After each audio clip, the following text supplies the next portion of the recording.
All right. Well, okay, thank you for joining me today. We're going to get started. Today we'll be going over top 10 selling mistakes to avoid. And let me introduce myself first. I'm Eric B. Chu with Chu Homes. I was Silicon Valley born and specialize in the local real estate market here. I would like to introduce my two special guests. First, Daniel Dietrich, the Regional Sales Manager for Orange Coast Title, as well as John Thompson, the Chief Operating Officer and co-founder of Intero. A little bit about starting, we have the Q&A that you can ask questions in, and we'll get to those towards the end. We'll save 5 to 10 minutes for that. So let's just get started. The first thing, mistake is not preparing your home for sale. You only have one first impression. JT, you can comment on that, and then we'll go back and forth. Well, yeah, not very often are you're not selling a home as often as you're selling a lot of other things. So anytime I can relate it to something people do more frequently, like if they've ever sold a car, what do, right? You armor all the tires, you wash the windows, you shampoo the carpets, you wax the paint. You don't necessarily need to rebuild the engine, right? But, you got to put the makeup on, right? Not plastic surgery, but, you got to spruce it up, because I like what you said. You only get that first chance, and it's such an emotional decision buyers make.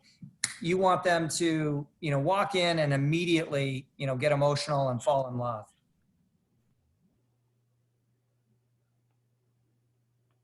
All right, and the second one, not hiring a professional photographer. Yeah, well, that one wasn't as critical. That probably wasn't on the list 5, 6, 7, 8 years ago, right? But now that, every buyer, starts their search fooling around on the computer and looking at it, again, it kind of backs up the point number one, that first impression needs to be great photos, because right, that's where everybody is starting and initiating the search, and then they go out and see it live. So making sure that you draw them in immediately with great professional photos is just critical.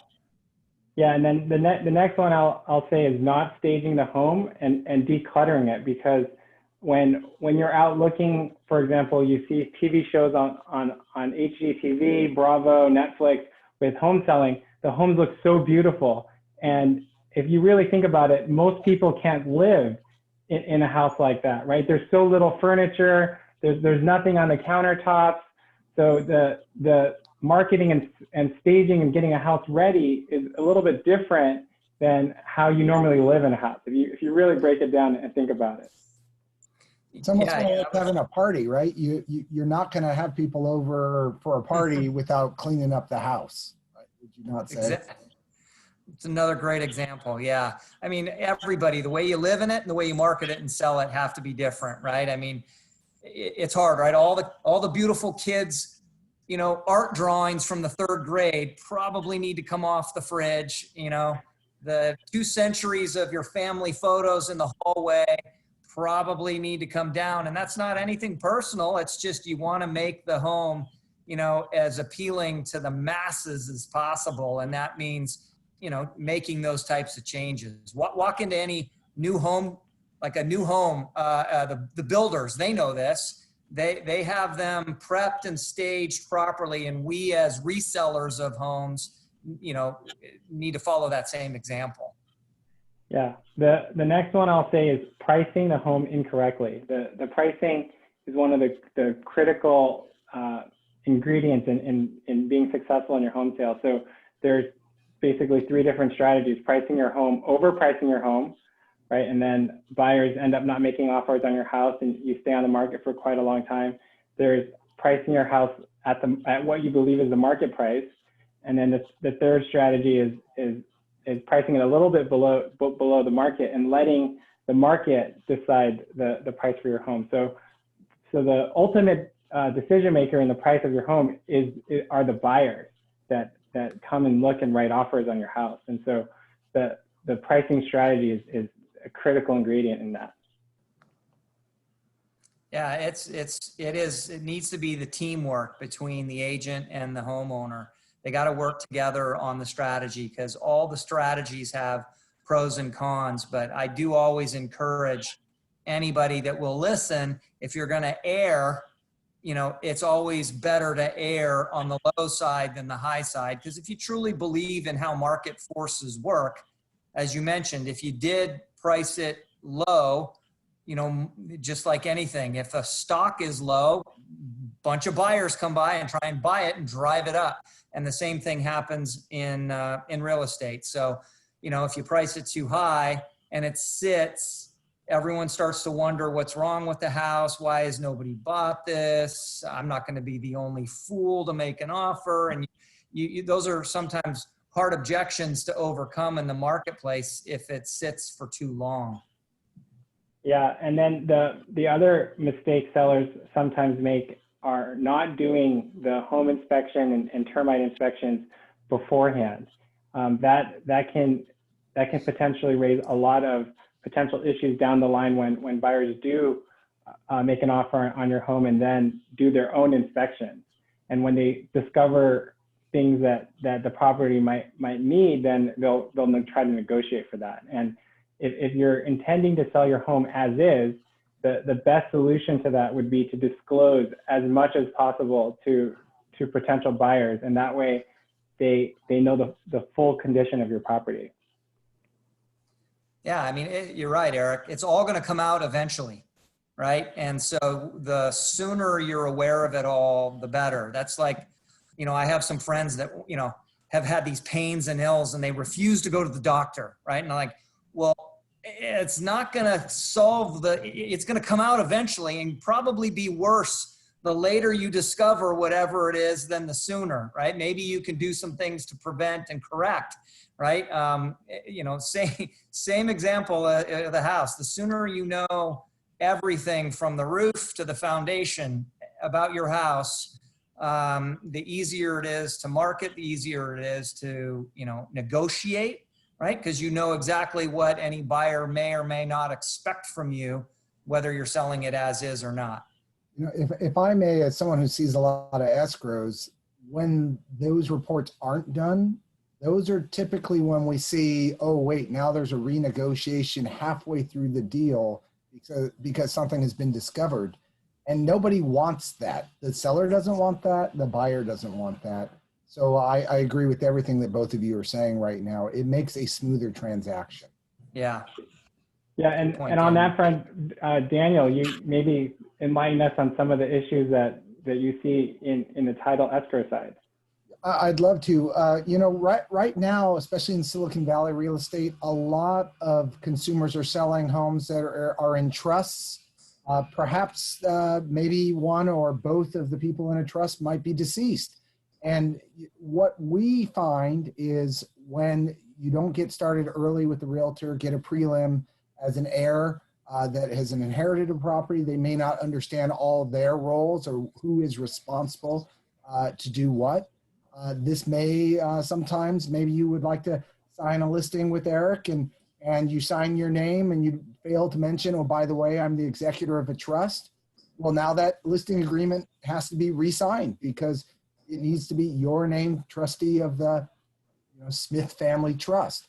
Other things, there may be years of neglect as far as no one thought to record an affidavit of death. You may have someone who's been deceased 8-10 years. And, we understand in the title business that can be a painful process, losing a loved one and, dealing with a large estate. And here in Silicon Valley, selling anything is a large estate when you look at the nationwide stats as far as where values are. But a good realtor and a good title company will help prepare you in the process long before you put your house on the market, just to make sure that everyone understands what the commitments and obligations are so that we can clear title. I'd like to share my screen if I could. brought a Sure. document, and this is something that Eric can provide to any one of you that's on today's call to better educate you as to different ways that you may be holding title and how those may play out upon a sale for net proceeds, as well as maybe help educate you in regards to how you may take title to your next property. A lot of people don't know there's a lot of choice, especially here in California. So this document I'm going to pull up right now is from the Orange Coast Title website that Eric can send to you by text or email. And it just gives some of the most basic ways. Tenancy in common, very common when investors might be selling a property, or perhaps fractional ownership, maybe an LLC or a flip if you have clients on the call that are buying properties and reselling them. This is a very common way people hold title. Joint tenancy is 100% the number one way we see most people take title to their first home. There's many different ways that upon net proceeds being distributed on sale, that joint tenancy will have an effect. If you don't mind, I'd like to share a story. Very common. Sure. Millennials, they don't always get married before they buy their first home, right? Sometimes two people decide one person's got the big job at Google, the other one may have a large down payment, maybe borrowed from family.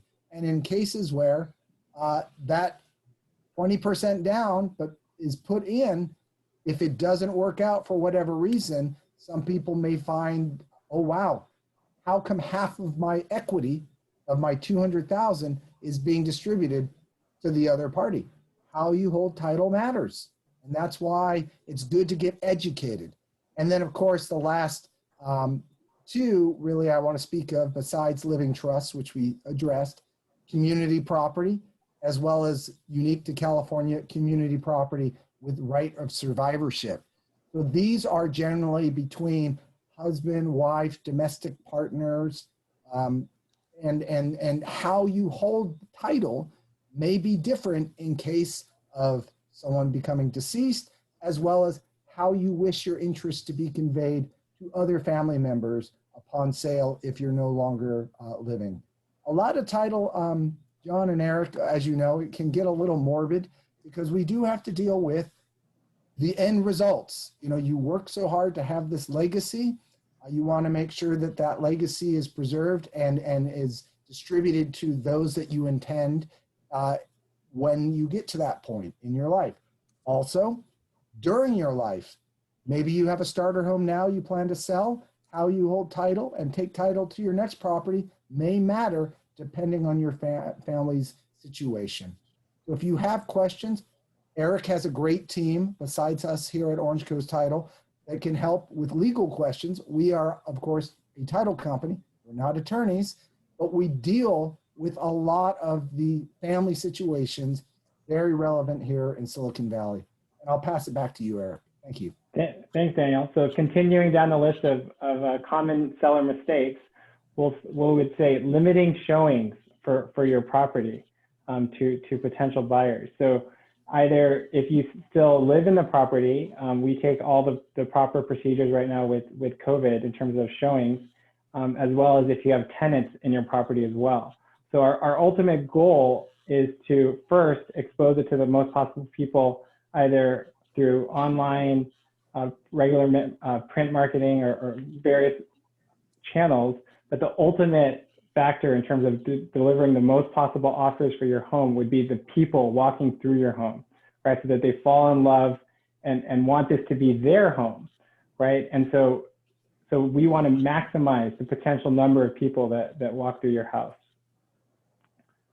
Yeah, I get, especially even like investor ask, you know, but shouldn't I leave the tenant in? Because I get to collect rent when I'm trying to sell the property. And I said, you know, it's always best if you can get the tenant out, because the tenant has no incentive to want to get the home sold, right? It means they have to move. So they're going to have to move anyway. You have a much better opportunity if the house is vacant. In fact, shoot, even if it's owner occupied, the seller lives there. I always, Eric, we've talked about this. It's like, look, seller, go stay at the Fairmont for the first 4 days your home is on the market, or get out of town, be accessible by phone, and computer, but get out and let people come through. Cause let's be honest, it isn't a party having your home on the market, strangers walking through, people that call and make an appointment and then don't show up, and then people that show up without an appointment. Now, some of that's all changed with COVID, right? Everything's very strict with appointments, but it always seems like it's always at the worst time when you're doing laundry or making dinner and a buyer wants to come, and then you're scrambling to try and prep the house again to make it show right. It's best if it could be as accessible and vacant as possible. Yeah, great point, JT. I'd personally go to Tahoe for a month right now. Yeah. In my house, I'd say there's great rates. Do a 30-day rental and enjoy life. And Eric, let me know when you get top dollar. Exactly. Get out of town. People will, because it's fun. People do want to come at night to see what it's like at night, or early in the morning before work, and it's just so much more convenient if that's not a problem for the owner and they're gone. Yeah, great points. And then going right on to the next one. So a common mistake is considering only the highest offer, right? And so that might be counterintuitive when you think, wait, don't I just want the best price?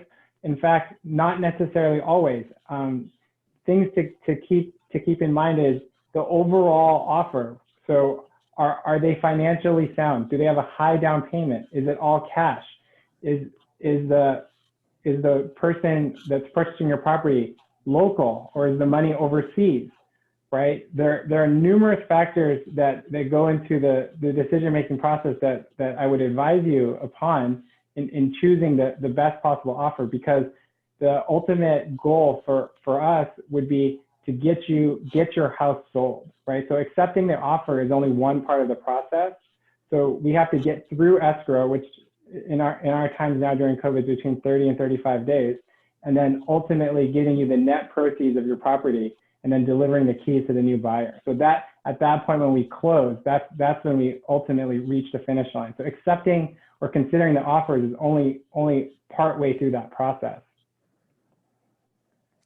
Yeah, you touched on all the points I would say as well. It's, of course, price is important. It's important to every seller, but if it can't close, or you have a buyer or a buyer's agent that is either has the inability to close or is incompetent, doesn't know what they're doing, just that number on the contract, it's enticing, but you have to look at the entire package, because if it doesn't close, it doesn't matter what number it is. That's right. And on the signing standpoint, something under COVID that was really different had to do with people being overseas and not able to sign.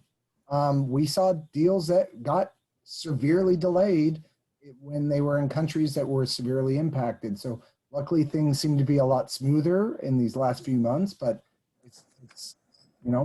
it's all about the overall that's going to make the best transaction. Yeah. And continue on that front, that's something common mistake that's made in the process is not marketing the home properly. So in today's market, the way that we do it at Chu Homes is we market it in three phases. So traditionally, digitally, and socially. And I think all those channels are so important now in today's market. The latest statistics that we get from the National Association of Realtors is that 44% of home buyers start online. That's even before they talk to a lender, before they talk to a realtor, they just start online. That's the new reality of the home buying process. Yeah, I mean, it's another skill set in today's market that an agent needs to have, that a seller and the agent need to do and work together. It's not, the business has changed like the rest of the world has, over the last 10, 15, 20 years. And, understanding an agent that knows how to market it to today's buyers, because today's buyers are different than they were 15, 20 years ago. And the last thing I would say is not hiring the right realtor. So that's important. Probably the most important, why you saved it for last, Eric, right? And probably this is the pitch to say, hiring somebody like you. Hiring anybody but Eric is a mistake, but no, it's like every seller, right?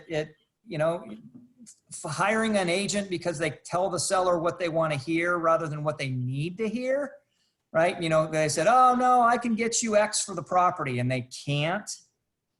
That's the wrong reason to choose an agent, right? Just because they blurt out some ridiculous price, because you said it earlier, really the marketplace, the supply and demand and the buyers, are much more impactful on the ultimate selling price than what an agent might blurt out, or hiring the cheapest person, right? Good isn't cheap and cheap isn't good. And hiring somebody, that, is a low cost broker, there's a reason for it. And this investment isn't worth the time and energy and investment that you have in that asset to consider somebody that isn't the best in the business. Yeah, I think we'll open it up to questions from the audience now. Please use the Q&A section. We'll go to the first question asked by Ram. Thank you very much, Ram, for your question. What are the risks for the sellers when dealing with buyers that don't have an agent? That's an excellent question.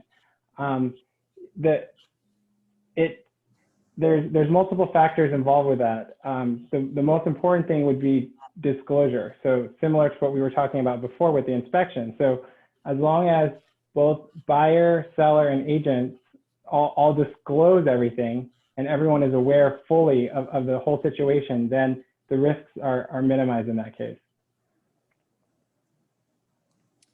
It's more, it's a more complicated transaction than a lot of people think. The really good brokers like you, Eric, make it look easy, right? But, the fact is, when somebody tries to go it alone, can it be done by yourself, a buyer or a seller? Yes, of course it can.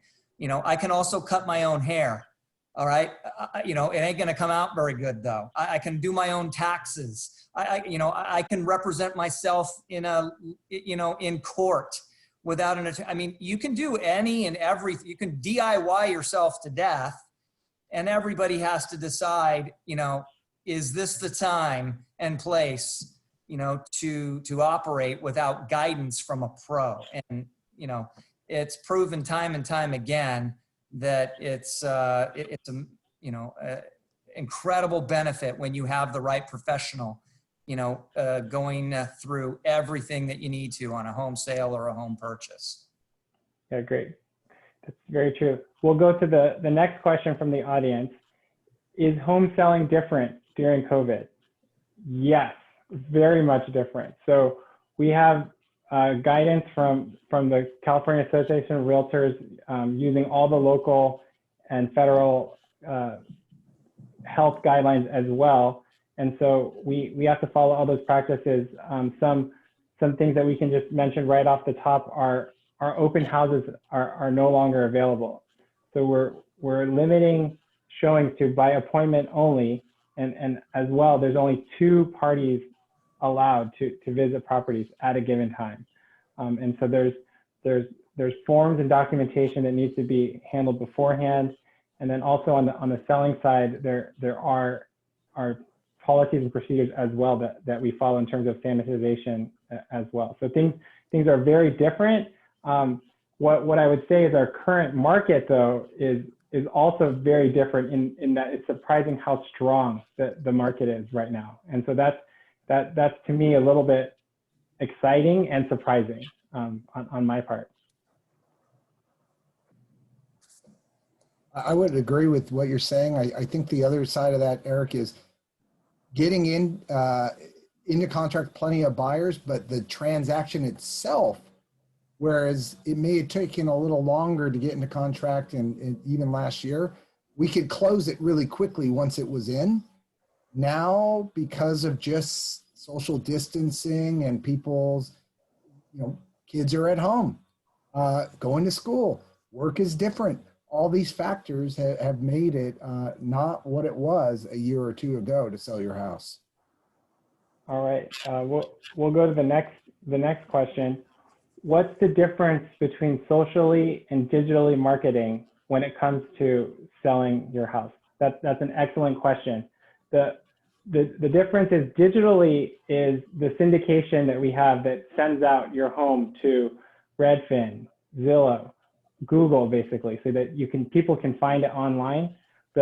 I would say the second part socially is through social media marketing, right? So that's what I do on Facebook, and on Instagram and on LinkedIn. Me personally, Chu Homes, what we do is we actually broadcast live at the property, especially now with open houses being canceled. That way it broadcasts to a wider audience through social media for people to interact and see the property as well. A little more targeted on this when you're marketing, on that social front, right? Which there's some benefits to that. And then you still need to just be out there in the digital world, which is more, I just push it out to everybody. But, and then in that social interaction world, you're able to now narrow in and target marketing to, specific areas and groups. And you've got to do all of them, everything, today to sell a home. And, you're doing that now. You're doing this, out on the, on your social network, Eric, which is awesome. And then we'll go to the next question from Quanta. Thank you very much for your question. What is the average amount of time homes are on the market during COVID? That's an excellent question.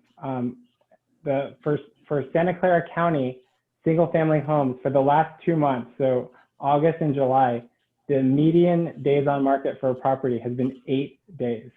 So last year, so in August of 2019, that number was 18 days for single family homes. So the speed at which homes are selling right now, single family homes, has been extraordinary. I will continue on this on a future Zoom with just stats, but that's for a future Zoom. But thank you very much for your question.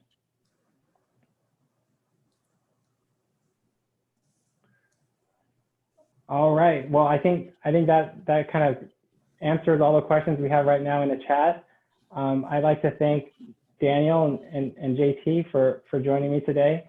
If anyone has any further questions about real estate or anything that we mentioned, please feel free to reach out. You can either comment below or send me a message. Thank you very much, everybody. Thanks for inviting me, Eric. Thank you, Eric. Thank you, everybody. Daniel. Good to see you. Have a All great right.